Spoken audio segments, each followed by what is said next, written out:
Assalamualaikum warahmatullahi wabarakatuh. Pada kesempatan kali ini, kami dari kelompok 4 akan memaparkan materi hasil diskusi kami tentang kurikulum dalam pendidikan inklusi. Sebelum kami memaparkan materi pada kali ini, izinkan kami untuk memperkenalkan diri terlebih dahulu. Saya Lia Nur Purwati, lalu ada Muflihah, lalu ada Dwi Nurtika Putri, dan yang terakhir ada Tri Lailina. Pada kali ini, materi yang pertama akan disampaikan oleh saya sendiri tentang pengertian kurikulum dalam pendidikan inklusi.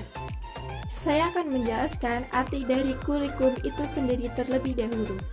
Dari banyak pendapat para ahli mengenai pengertian kurikulum, saya akan mengambil salah satu pendapat dari Rusman tahun 2009 yang menjelaskan bahwa kurikulum adalah seperangkat rencana dan pengaturan mengenai tujuan, isi, bahan pelajaran, serta cara yang digunakan sebagai pedoman penyelenggaraan kegiatan pembelajaran untuk mencapai tujuan pendidikan tertentu. Kemudian, dalam pendidikan inklusi itu sendiri, kurikulum inklusi menurut Halimah tahun 2016 adalah kurikulum yang mengutamakan kepentingan individu anak yang berbeda satu sama lain. Kurikulum inklusi mencerminkan kesadaran dan kepekaan terhadap keberagaman dalam semua bidang kehidupan anak, baik itu budaya, sosial, bahasa, agama, jenis kelamin, maupun kemampuan. Dalam pendidikan inklusi, bukan anak yang harus menyesuaikan diri dengan kurikulum, tetapi kurikulumlah yang harus menyesuaikan dengan kebutuhan anak demi pengembangan semua potensi kemanusiaannya.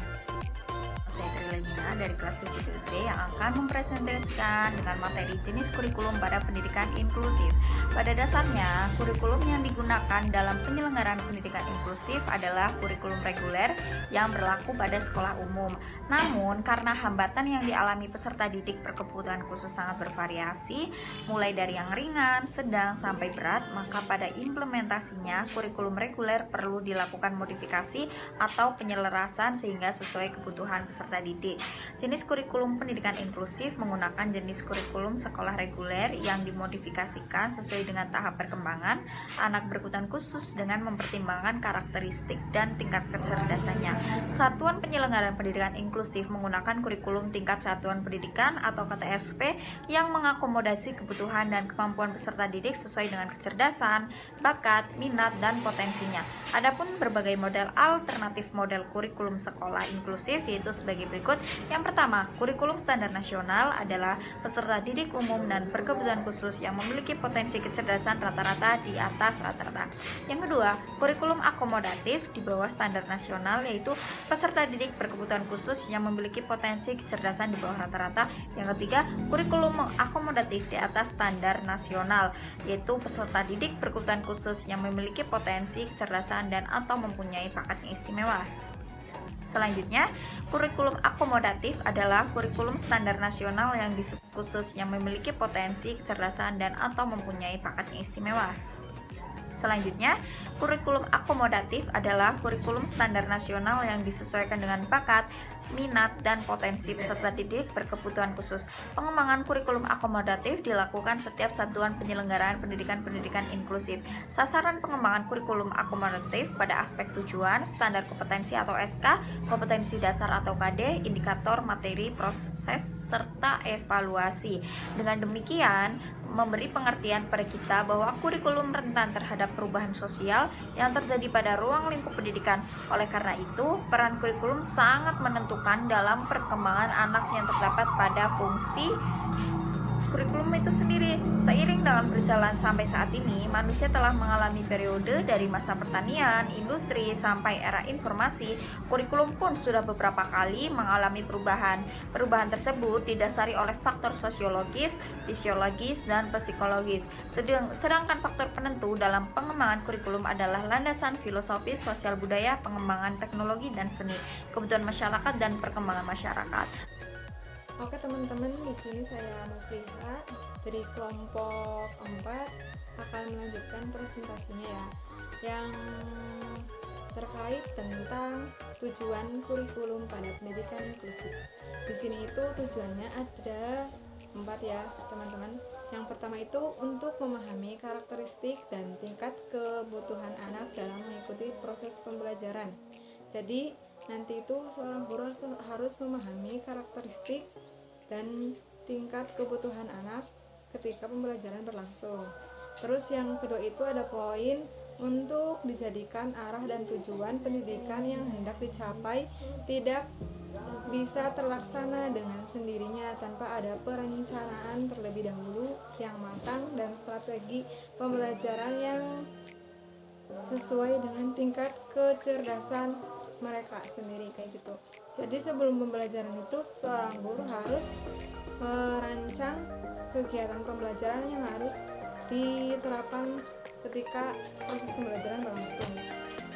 Yang ketiga itu ada tentang untuk dicapai setidaknya telah tergambar dalam mencerminkan harmonisasi target pencapaian yang saling melengkapi satu sama lain. Yang keempat itu ada untuk melihat pendidikan inklusif harus berorientasi atau meninjau inisiatif siswa atau anak itu sesuai dengan perkembangan dan pendekatan guru terhadap siswa seperti itu. Untuk materi selanjutnya ada model kurikulum pada pendidikan inklusi. Nah, pada pendidikan khususnya ini untuk sekolah yang akan atau sudah menerapkan pendidikan inklusi, maka kurikulum yang diterapkan pada sekolah tersebut itu harus disesuaikan dengan karakteristik anak berkebutuhan khusus. Mengingat nanti sekolah inklusi ini tidak hanya untuk anak normal, tetapi juga untuk anak berkebutuhan khusus. Nah, berikut ini ada beberapa model kurikulum yang bisa diterapkan untuk anak berkebutuhan khusus di sekolah inklusi. Model yang pertama ini adalah model duplikasi. Jadi untuk model duplikasi ini, kurikulum untuk anak berkebutuhan khusus itu diberlakukan sama seperti kurikulum untuk anak normal pada umumnya. Nah, untuk kasus ini mungkin ABK ini masih masuk ke dalam kategori ABK jenis ringan, sehingga anaknya itu kurikulumnya masih bisa disamakan. Yang kedua ada model modifikasi. Nah, di kurikulum model modifikasi ini, kurikulum itu dimodifikasi, kurikulum yang umum itu dimodifikasi untuk kemudian disesuaikan dengan kemampuan anak berkebutuhan khusus. Nah, ada 4 komponen modifikasi yang dapat diberlakukan. Di antaranya itu ada modifikasi tujuan. Jadi tujuannya itu harus dirubah, seperti SKL, kemudian standar kompetensinya, kompetensi dasarnya, seperti itu. Kemudian modifikasi yang kedua adalah modifikasi materi. Jadi materinya itu harus dirubah, disesuaikan dengan anak berkebutuhan khusus.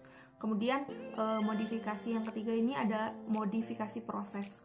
Jadi proses belajar mengajarnya, metode mengajarnya, kemudian media pembelajarannya itu harus bisa dimodifikasi, disesuaikan dengan anak berkebutuhan khusus. Nah, untuk modifikasi yang ketiga ini ada modifikasi evaluasi. Jadi ini bisa dirubah dalam bentuk misalnya ketika ujian itu soal ujiannya dirubah, disesuaikan dengan anak berkebutuhan khusus, kemudian waktu ujiannya, kemudian teknik ujiannya, seperti itu. Nah, yang ketiga ada model substitusi. Nah, untuk model substitusi ini itu mengganti sesuatu dalam kurikulum itu dengan sesuatu yang lain yang memiliki nilai sepadan. Penggantiannya bisa berupa tujuan, kemudian materinya, kemudian proses, serta evaluasinya. Yang keempat itu ada model omisi.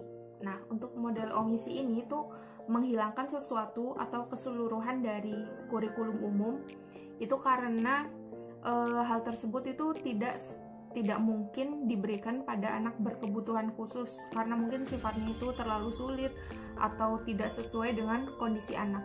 Nah, bedanya yang kurikulum model omisi dengan substitusi itu kalau yang substitusi itu ada materi penggantinya, sedangkan untuk yang omisi ini tidak ada materi penggantinya. Sekian presentasi dari kelompok 4 tentang kurikulum dalam pendidikan inklusi. Jika ada kata-kata yang kurang berkenan bagi kalian, kami mohon maaf. Terima kasih. Wassalamualaikum warahmatullahi wabarakatuh.